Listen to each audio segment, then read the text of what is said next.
Olá, seja bem-vindo, terça-feira, 25 de maio, muito bom dia para você que nos acompanha. Agora são 9 horas e 2 minutos e trazemos as principais notícias da cidade para você. A gente começa trazendo os números da pandemia aqui no município. Segundo a última atualização, divulgada pela Secretaria Municipal de Saúde, foram registrados até o momento 19.480 casos de Covid-19. Desse total, 18.202 pessoas já se recuperaram. Notícia boa, então. Ainda aguardam o resultado do exame 5.375 pessoas e, infelizmente, já são 555 vítimas da doença. Em relação ao tratamento hospitalar, são 89 pessoas internadas. Dos casos confirmados, são 77 internações, sendo 38 em UTI, e dos casos suspeitos, são 12 pessoas internadas e até o momento nenhuma está na UTI. Somados, os números representam então 83% de ocupação de leitos em UTI e 52% de ocupação de leitos em enfermaria. Falando agora sobre vacinação.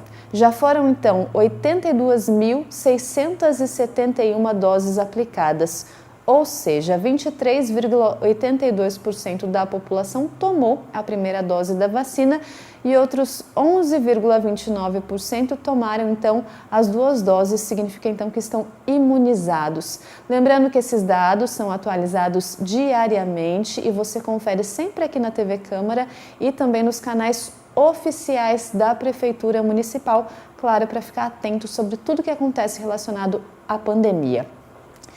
Bom, e a gente trocamos de câmera. Então não foram só os adultos que tiveram que lidar com as adaptações da pandemia, as crianças também. As novas restrições trouxeram mudanças no comportamento e afetaram a saúde mental dos pequenos. Oi, galera, tudo bem? Que é o Pedro que fala. Oi, galera, também. Brincadeiras que tiveram de ser adaptadas e atividades externas que nos trazem saudades. Tenho falta de comer em um restaurante lá na cidade, mas não pode. Tenho saudade de uma loja lá na cidade, mas não pode. Davi tem 8 anos de idade e, assim como nós, adultos, sente o peso das restrições da pandemia do coronavírus, mudanças que afetaram seu comportamento. Querer comer mais, fica mais agitado, por ficar mais ocioso, ele acaba ficando mais agitado, querendo interagir o tempo todo, quer estar o tempo todo fazendo alguma coisa, pela ociosidade, né? Um estudo realizado pelo Instituto de Psiquiatria da USP, com cerca de 7 mil pais de crianças e adolescentes, apontou que 27% dos filhos e filhas apresentam sintomas de ansiedade ou depressão durante a pandemia, como irritabilidade, insônia e medo constante. Aline, além de psicóloga, é mãe de 3 filhos. Ela nos explica como identificar esses sinais sobre a saúde mental nas crianças. Se essa criança, de fato, teve uma alteração significativa de comportamento, aí sim é o estado de alerta, ou para mais ou para menos. Agora, se ela manteve, um nervosismo excessivo ou até um isolamento excessivo, quer dizer, tudo que foi demais, ou que ainda continua sendo demais em termos de comportamento da criança, aí sim é o estado de alerta. Passado um ano de pandemia, os pais e cuidadores ainda enfrentam um desafio de explicar a situação dessa crise de forma responsável. O Tiago, pai da Dora, de 4 anos, observou essa dificuldade de perto. Quando a mãe dela, a Gláucia, tinha que sair para trabalhar, ela ficava preocupada, porque a gente falava que o coronavírus está lá fora, e ela, mas esse coronavírus vai pegar minha mãe? Então, isso pediu um cuidado um pouco maior para a gente conversar, para a gente tentar trazer brincadeira e, de alguma forma, passar por isso. Muitas vezes fica essa energia acumulada e no fim do dia ela está gritando, se agitando, batendo nos bonecos numa maneira saudável, vamos dizer assim, mas ela está descarregando uma energia que dá para ver que está acumulada nela. Diferentes idades que pedem como prevenção os mesmos cuidados, carinho e atenção aos sintomas das crianças que observam com olhares atentos este momento de mudanças. De modo geral, o que fazer, né? E, de modo geral, o que fazer é procurar buscar uma ajuda de um profissional, porque às vezes nós não conseguimos perceber o que está acontecendo ao nosso redor. E quando você vê tem um terceiro que é de fora, olhando para a situação, ele consegue ter um panorâmica melhor de toda a situação e ajudar os pais a identificar o que está acontecendo com aquela criança. Bom, e falando em saúde, hoje nós estamos recebendo a doutora Rosana Gravena, que é secretária de saúde do município e também é vice-prefeita. Eu nunca esqueço de falar, porque é muita coisa para uma pessoa só, né, doutora? Seja bem-vinda. Bom dia a todos. Ser vice-prefeito hoje em dia está difícil, porque a Secretaria de Saúde assumiu o total tempo desde que eu entrei, né? Mas a gente espera passar esse momento mais crucial da vacinação e da pandemia e vamos assumir a vice-prefeitura de fato. Com certeza, né? Trabalhando em paralelo ali. Doutora, a senhora esteve aqui da última vez, dia 19 de abril, tem um pouco mais de um mês, né? Vamos começar então fazendo um balanço do que mudou nesse mês em relação ao número de casos, aumento de número de casos, ocupação de leitos. A gente já falou isso aqui no comecinho do jornal, mas é importante ter sua palavra também nesse último mês, como que essa pandemia avançou na cidade. Exato. Abril foi um mês muito triste, né? Nós tivemos 106 óbitos, dos quais 50 sem nenhuma patologia. E pegando muito a faixa etária dos 40, 45 anos, em média, né? Tá muito difícil. Em termos de leito, a gente agora está com uma ocupação um pouco menor, mas isso é uma coisa assim muito subjetiva, porque, por exemplo, um dos hospitais particulares aumentou de 10 para 16 leitos, né? A Santa Casa estava com 124% de ocupação, ou seja, tinha gente fora esperando em respirador, mas sem ter a vaga de fato. Acabou morrendo 3, 4, 5 de um dia para o outro, então daí a ocupação diminuiu, né? Dá uma tendência de queda de ocupação de leito, até porque as pessoas estão morrendo muito rápido. Muito rápido. Muito triste a gente falar que o leito ficou vago porque a pessoa veio a óbito e não teve alta, exatamente, né, doutora? É importante. Exatamente. A gente tem um leito vago, hoje eu estou com um leito vago e já tem 3 para ocupar. Então, assim, só ocupa quando morre outro. Quer dizer, não ficou sem respirador, não ficou sem atenção, não ficou sem os cuidados necessários. Vários foram esses meses todos para fora daqui, né? São José dos Campos deu essa retaguarda, mas é uma ocupação ainda muito alta, muito preocupante. Os pacientes ou estão ficando muito tempo internados, graves, afunda, vai para o respirador, piora no respirador. Hoje nós perdemos um ex-servidor de 42 anos de idade, né? Várias pessoas, 35, e as pessoas estão ficando cada vez mais próximas da gente, né? Quando é número é uma coisa, quando tem um nome é outra coisa. Cada vez mais a gente conhece pessoas que morreram disso, né? Quando chega mais perto muda esse cenário, né, doutora? E a gente está falando dessa ocupação, dessa gravidade, no mês que o governo do estado de São Paulo vem flexibilizando, né? Vem aí aumentando essa questão do horário de funcionamento de alguns serviços, também da ocupação em alguns estabelecimentos. E a previsão é que a partir do dia 1º também tenha um aumento maior ainda dessa flexibilização. O centro de contingência avalia essa questão da ocupação, do avanço da pandemia para poder, de fato, fazer essa flexibilização. Claro que avalia a região de maneira um pouco mais geral, né? Não só a nossa cidade, mas como é que está a nossa cidade em relação aos números, prevendo já esse progresso? Então, o Vale do Paraíba, ele pegou um atraso em relação ao resto do estado de São Paulo, não de piora, até de melhora.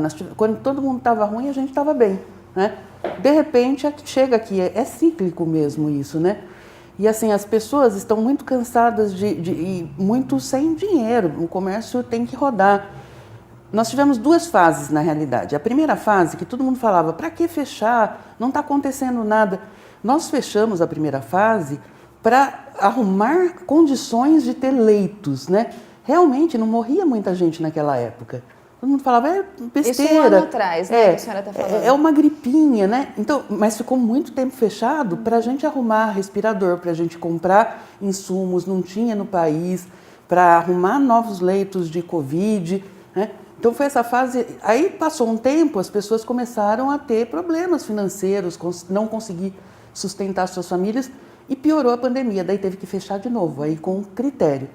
E agora, de fato, até deveria estar fechado, mas ninguém aguenta mais, né? As pessoas não morrem de uma coisa, morrem de outra. Então ninguém tem razão, a gente tem que fazer o meio termo, fazer essa balança e tentar funcionar o melhor possível. O problema é o seguinte, se o comércio funcionar, mas as pessoas não saírem à toa, já é muito bom, né? Olha o que está acontecendo, olha o seu vizinho que morreu, olha o filho do vizinho, a mãe do vizinho. Então aí acho que dá certo. Mas nem todo mundo tem essa consciência. Muita gente ainda acha que não precisa. Muita gente não quer tomar vacina. Como que pode um negócio desse, né? A gente aqui, que está longe na fila, querendo que chegue a nossa vez, né, doutora? Pois é. A gente pega assim, é claro que a gente avisa muito de um dia para o outro. Porque eu recebo a vacina, eu vou deixar estocada? Não, eu quero aplicar no dia seguinte. Então, as pessoas têm que estar muito atentas, as pessoas não leem, elas não escutam, elas leem pela metade, né? A gente coloca no site da prefeitura todo dia. Ah, não fiquei sabendo. 2, 3 grupos depois, ela fala, tá na minha vez, eu falo, já foi faz um mês, né? Tá certo que assim, algumas pessoas não têm informação, mas tem pessoas que não querem tomar, que os filhos levam na marra, é muito difícil. É doído, né, doutora? Daqui a pouco a gente volta a conversar com a doutora para falar sobre essa questão da vacinação, mas só ressaltando, né, que a conscientização é uma das coisas mais importantes, né? Um cuidando do outro. Mudando de assunto, uma nova creche municipal está sendo construída pela prefeitura. Desta vez lá no Parque Meia Lua, em um complexo com 2 prédios. No momento, um deles já está recebendo trabalhos na parte interna das obras. No outro, a equipe de trabalho está concluindo a concretagem. A previsão de entrega é para o primeiro trimestre de 2022 e vai atender até 360 alunos. A unidade terá 14 salas no mesmo padrão, tipo 2, do Fundo de Desenvolvimento da Educação. Todas as creches são iguais. Lembrando então que o valor da obra é de R$ 8.200.000. Esta é a 9ª creche municipal construída desde 2017 e todas seguem o mesmo padrão de qualidade, independentemente do bairro onde estão localizadas. Notícia boa na área da educação municipal. Bom, e Jacareí faz campanha para incentivar estabelecimentos de interesse turístico a obter o selo do turismo responsável. E quem nos traz mais informações sobre esse assunto é a repórter Isabela Correia. Isa, que está ao vivo com a gente. Bom dia, Isa. Tá um friozinho aí, né, Isa? Tô vendo que tá de blusa. Bom dia, quais as informações? Bom dia, Leilane. Bom dia a todos que nos acompanham aí de casa. A Secretaria de Desenvolvimento Econômico, por meio da Diretoria de Turismo, realiza parceria com o Contur, que é o Conselho Municipal de Turismo.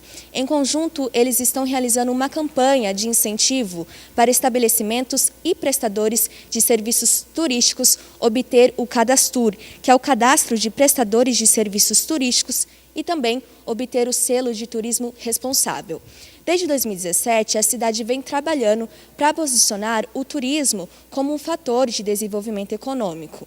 Em 2018, Jacareí recebeu o título de município de interesse turístico por meio do governo do estado de São Paulo. Desde então, a cidade trabalha em conjunto com o Contur para o desenvolvimento desse setor. Então, o Cadastur, ele é importante para dar visibilidade e segurança para esses prestadores de serviços turísticos. O cadastro, ele proporciona uma total regularização desses serviços. E ele é importante, além disso, né, ele dá apoio e oportunidades de negócios, como acesso a programas e projetos do Ministério do Turismo, incluindo cursos de qualificação e apoio em feiras e eventos. Além disso, né, o selo do turismo responsável, ele é um programa que estabelece boas práticas de higienização para cada segmento do setor. O selo é um incentivo para os consumidores conseguirem, de forma segura e confortável, frequentar locais turísticos que sigam os protocolos para a não propagação da Covid-19. Para ter acesso ao selo, é necessário obter o Cadastur. Para realizar o Cadastur, é só entrar no site do Ministério, cadastur.turismo.gov.br. Essa é a primeira etapa do plano de retomada do turismo brasileiro, que tem como objetivo diminuir os impactos da pandemia no setor turístico.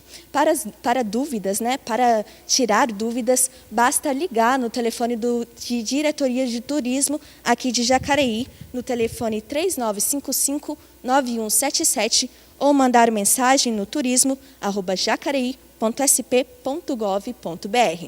Volto com vocês aí no estúdio. Obrigada, Isa, pelas informações.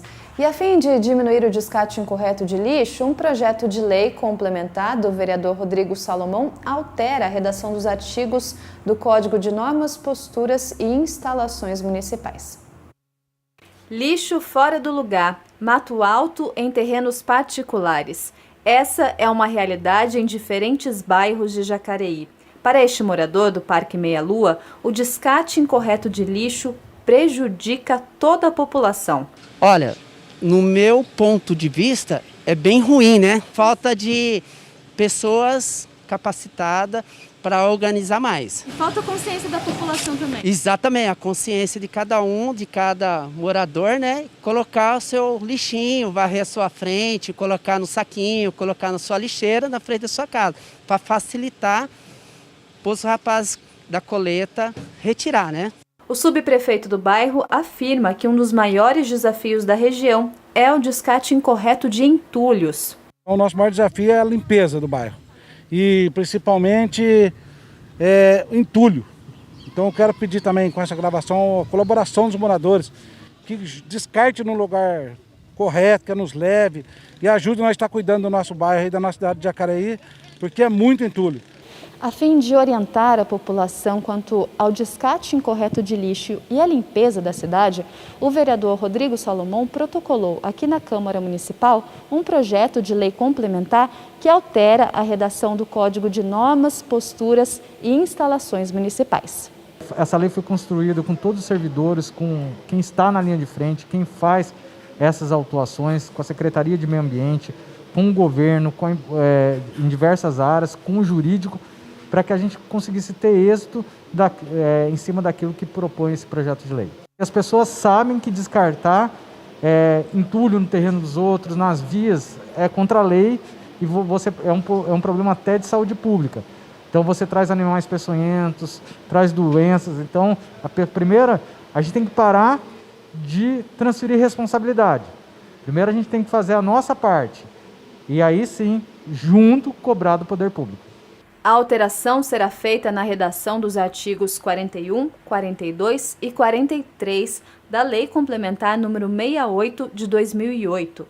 Entre os principais pontos estão: descartar resíduos de qualquer natureza, tamanho e quantidade em via ou área pública no município, descartar ou armazenar resíduos de forma irregular em área privada no município, lançar esgoto em galerias de águas pluviais, lavar veículos ou animais nas vias públicas, proceder reparos ou abandonar veículos em áreas públicas. O autor do projeto ressalta que existe dificuldade de fiscalização, mas deve contar, a partir da aprovação em plenário, com a ajuda do Centro de Operações Integradas, o COI. Na verdade, esse projeto ele já está construído há algum tempo. A gente deixou para que ele tivesse uma aplicação depois da colocação das câmeras do COI, que vão ajudar muito nessa fiscalização. E ele foi construído, a gente conseguiu entender a dificuldade que tinha quem fiscalizava. Por isso foi construído ouvindo essas pessoas, como eu disse anteriormente, essas pessoas que estão na linha de frente. O projeto prevê multa para quem cometer infração. A princípio, o infrator será notificado para cessar imediatamente a conduta e reparar o dano no prazo de 72 horas, nos casos em que for possível a regularização. No entanto, a conscientização vem em primeiro lugar. Só ressaltando que o projeto já foi aprovado aqui na Casa Legislativa.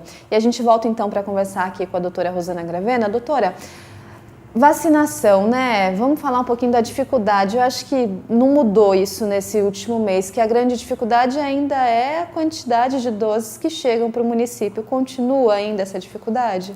Deu uma diminuída em termos de... o que vem está sendo suficiente para o grupo que vem.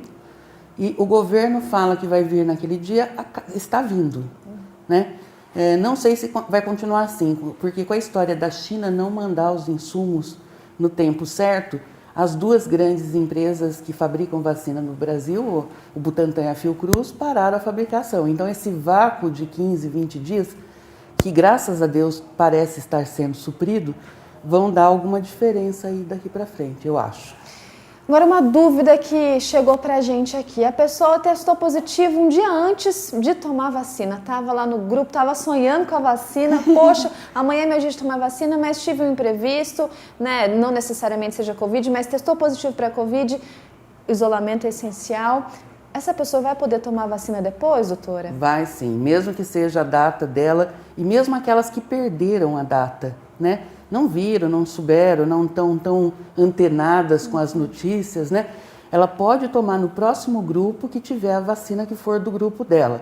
Por exemplo, se ela tomou corona uma vez e perdeu a segunda dose, a próxima vez que tiver corona, a gente pode aplicar nela, sem problema nenhum, a gente nunca nega, né? A gente está agora num momento, né, de idades de pessoas mais jovens com comorbidades. Algumas dúvidas em relação a isso, doutora. O que é preciso, né? Como provar essa comorbidade? E quais as listas, as principais? Às vezes, diabetes, entra diabetes tipo 1, tipo 2, pressão alta, tem que ter um grau de pressão alta.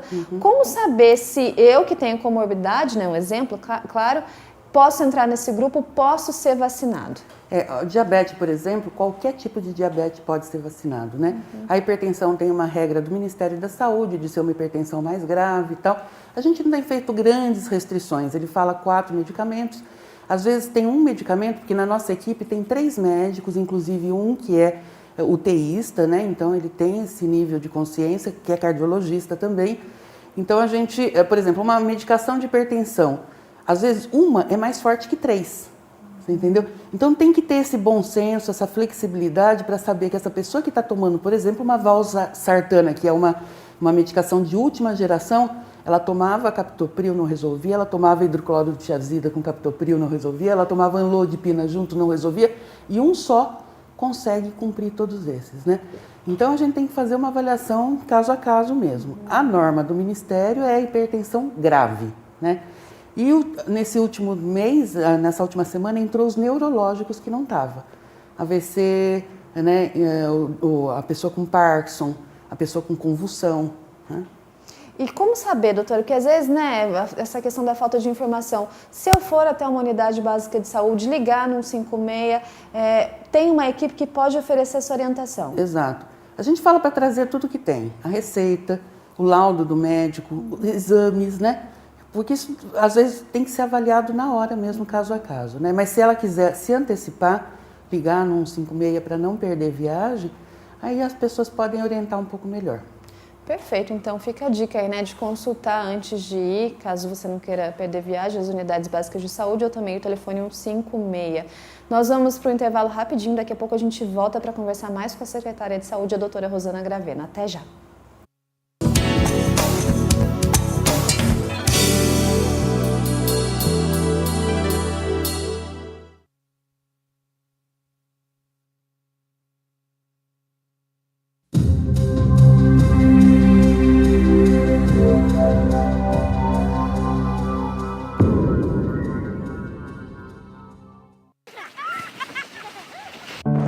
Felicidade é a esperança de uma vida melhor. Foi por isso que surgiu Criança Feliz. O programa está levando apoio e informação em casa para famílias em todo o Brasil. Afinal, está provado. Cuidados e estímulos adequados nos primeiros anos de vida reduzem a desigualdade e geram muito mais oportunidades no futuro. Criança Feliz. Quanto mais cuidado, mais futuro.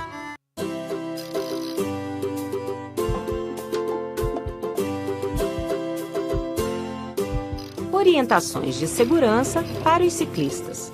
Use roupas claras, luzes noturnas, adesivos refletivos. Pedale pela direita e sempre na mesma direção do trânsito. Não pedale muito à direita, colado no meio-fio. Assim, os carros vão tentar passar na mesma faixa em que você está, mesmo que não haja espaço. Isso também te ajuda a evitar o perigo de buracos e bueiros sem tampa. Respeite os pedestres, pare nas faixas e nos sinais. A rua é de todos.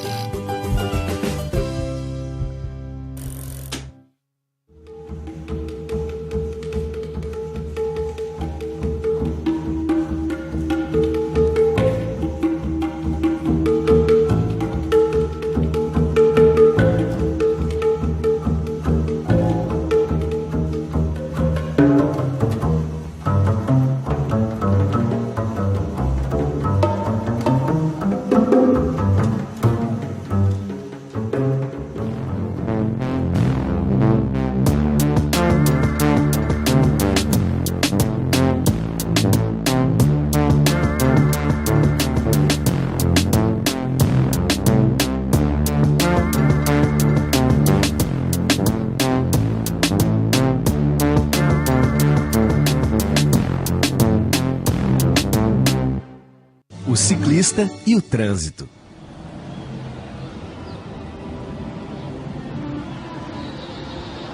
Eu prometo respeitar a bike como veículo. Eu prometo sinalizar as minhas manobras e descer da bicicleta quando for atravessar a faixa. Eu prometo manter a distância de 1,5 m sempre que for ultrapassar. E eu prometo andar no sentido da via e respeitar a sinalização. Muito bem. Eu os declaro motorista e ciclista.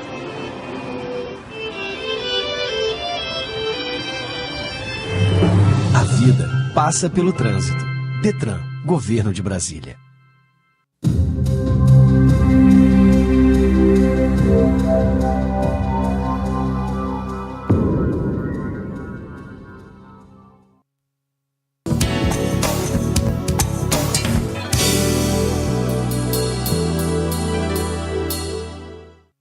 Nove e meia da manhã e voltou para o ar o Bom Dia Jacareí. Agora a gente confere um pouco do trabalho dos vereadores aqui na Câmara Municipal. Primeiro destaque de hoje do vereador do PSD, Paulinho do Spot. Ele enviou requerimento ao deputado federal Marco Bertaioli, também do PSD, pedindo recursos via emendas parlamentares para a realização de obras de pavimentação asfáltica e recursos à Santa Casa de Misericórdia aqui da nossa cidade. Próximo destaque de hoje, do vereador Paulinho dos Condutores, presidente da Câmara Municipal. Ele enviou indicação à Prefeitura pedindo sinalização do solo no cruzamento da Rua Dom Antônio com a Avenida Príncipe Gaston, que ficam ambas lá no Parque dos Príncipes, na região leste da cidade. Segundo ele, é um local com alto fluxo de veículos e que teve, então, acidentes registrados. Último destaque de hoje, do vereador Rodrigo Salomão, do PSDB. Ele enviou requerimento ao 41º Batalhão da Polícia Militar, pedindo rondas nos bairros da cidade de Jardim, que fica na região oeste da cidade.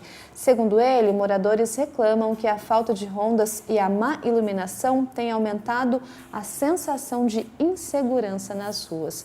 Lembrando que todas as informações relacionadas ao Poder Legislativo você acompanha em nosso site, que é o jacareí.sp.leg.br. E nós estamos hoje recebendo a doutora Rosana Gravena, claro, para falar desse panorama da pandemia aqui na cidade. Doutora, vamos falar sobre a questão da testagem, né? Como que anda essa situação? É indicado que só quem é assintomático vá procurar o teste? Tem teste suficiente? Como que está essa situação, que a gente sabe que também, às vezes, enfrenta dificuldade? Como está a situação hoje dos testes?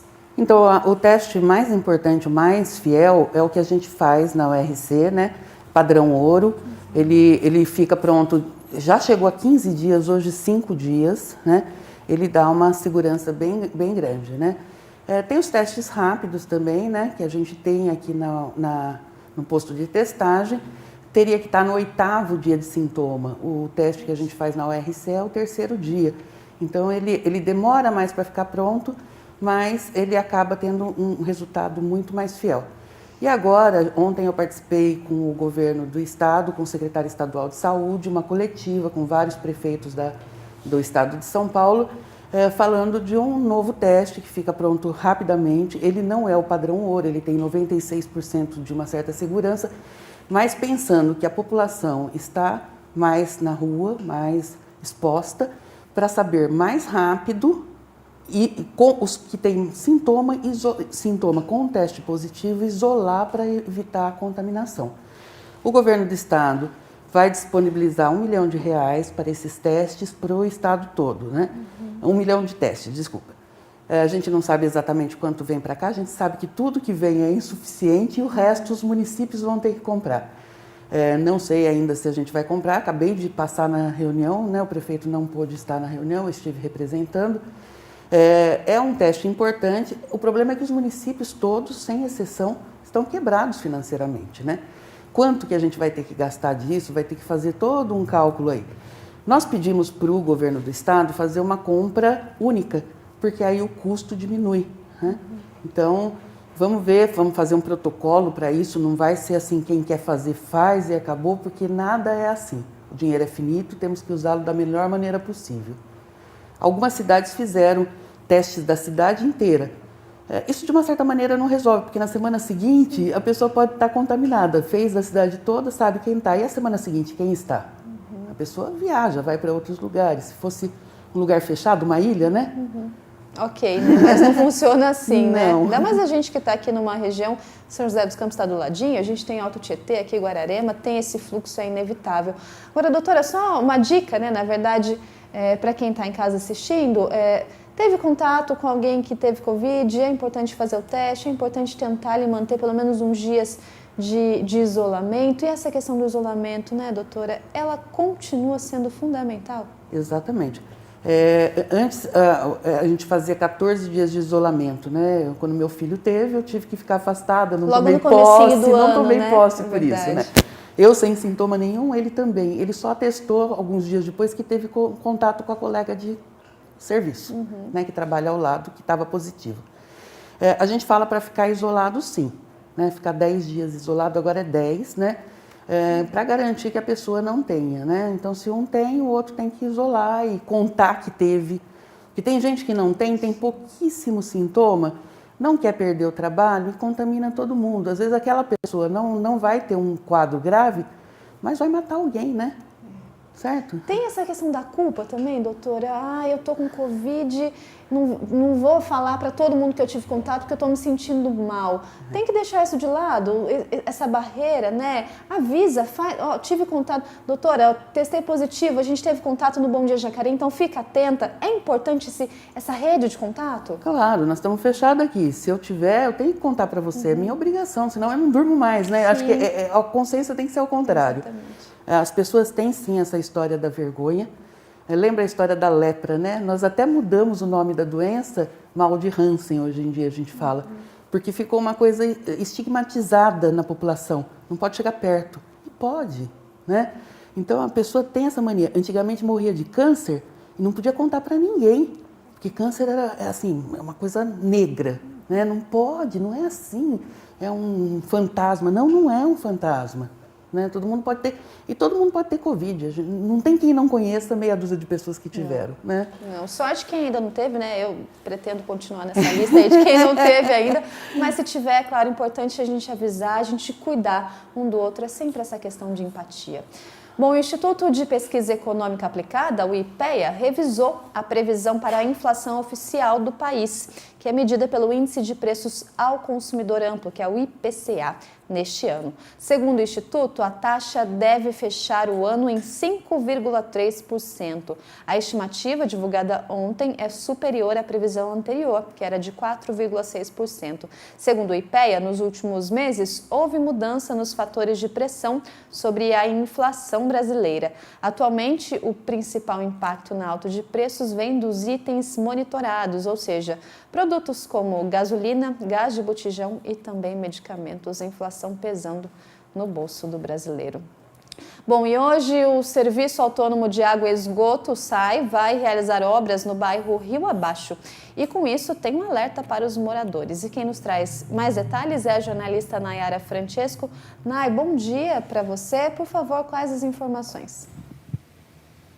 Bom dia, Leilane. Bom dia a todos que acompanham o Bom Dia Jacareí. Hoje, o SAI vai realizar uma obra lá no bairro Rio Abaixo que vai interligar uma rede de água a um empreendimento industrial localizado na rua Expedicionário Gumercindo Monteiro. Essa obra ela será realizada na rua Harold Barnsley Holland.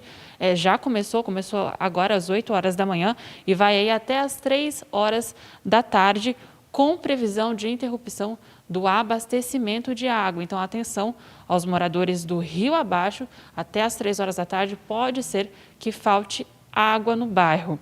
Para mais informações ou em casos de emergência, é só entrar em contato com o SAI pelo 0800 725 0330 ou pelo site saijacareí.sp.gov.br. Fica aí o alerta, Leilane, eu volto com você.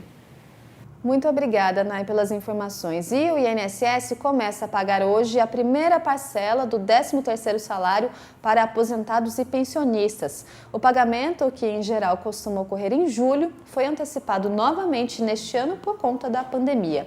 Então, nesta terça-feira, o pagamento da primeira parcela será feito para quem recebe até um salário mínimo e tem o número do benefício encerrado em 1. Já a segunda parcela, então, no 13º para este público, será paga no dia 24 de junho.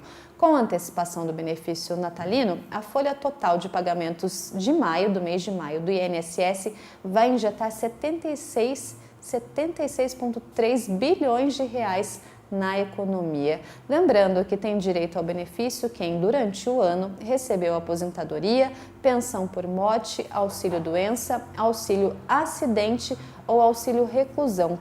Na hipótese de cessação programada do benefício, prevista antes do dia 31 de dezembro deste ano, será pago o valor proporcional do abono anual ao beneficiário.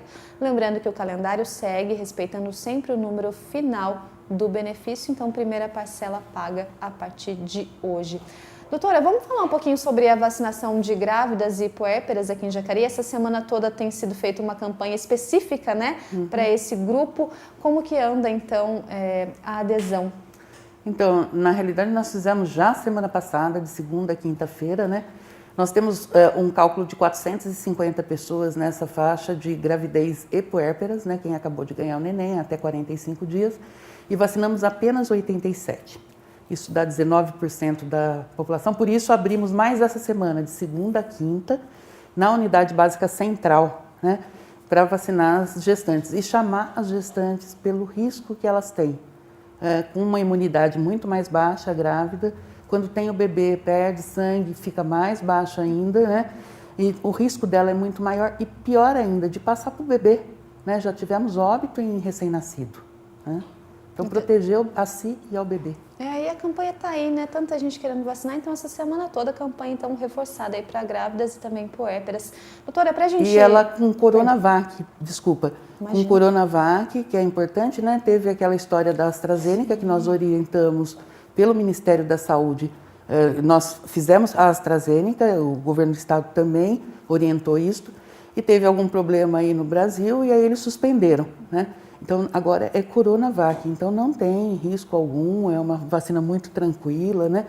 A gente recomenda que vá mesmo, né? Então, não precisa ficar preocupado com essa questão de ser da AstraZeneca, vai ser dada com a Coronavac, que inclusive tem até menos reações ali para quem toma depois, né? Para a gente finalizar, doutora, é sempre bom ter a sua presença aqui, já fica o convite para outras vezes, uma vez por mês pelo menos. Tá bom. Combinadíssimo. Combinado. Como é que está a campanha da H1N1, que também é importantíssima nesse momento que a gente vive, que está acontecendo, mas como é que ela tem funcionado, qual que está sendo a expectativa também para os próximos públicos? Ela está com muito menos gente do que os outros anos, né? O público que está procurando está nas 18 unidades de saúde, né? Embora já tenha passado a fase, o governo colocou primeiro crianças e puérperas e gestantes e profissionais de saúde. Ele inverteu a ordem, antigamente começava com o idoso, né?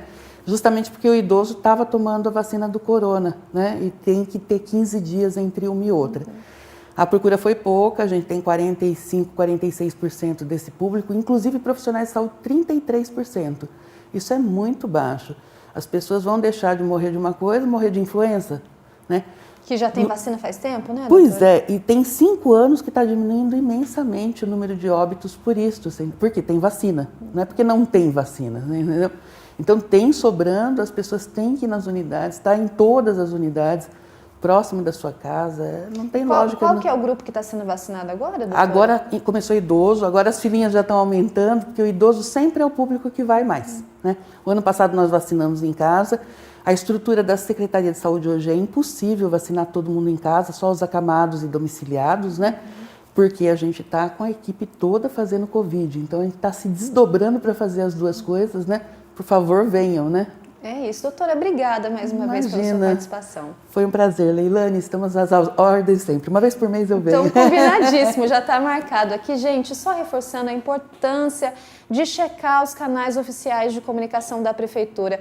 A doutora Rosana deixou muito bem claro aqui que avisa, claro, tipo um dia antes, pouco tempo para a pessoa se preparar, mas é justamente para não estocar essa vacina e poder atender o maior número de gente possível. Então confira sempre os canais de comunicação da Prefeitura, aqui da TV Câmara também, tem todas as informações sobre as vacinas aqui no município. A gente fica por aqui, ao meio-dia você confere a reprise dessa edição e, claro, pode acompanhar todas as nossas reportagens por meio das nossas redes sociais. Amanhã tem sessão ordinária ao vivo, a partir das 9 horas da manhã, e a gente aqui no Bom Dia tem um encontro marcado na próxima quinta-feira. Se cuide e até lá!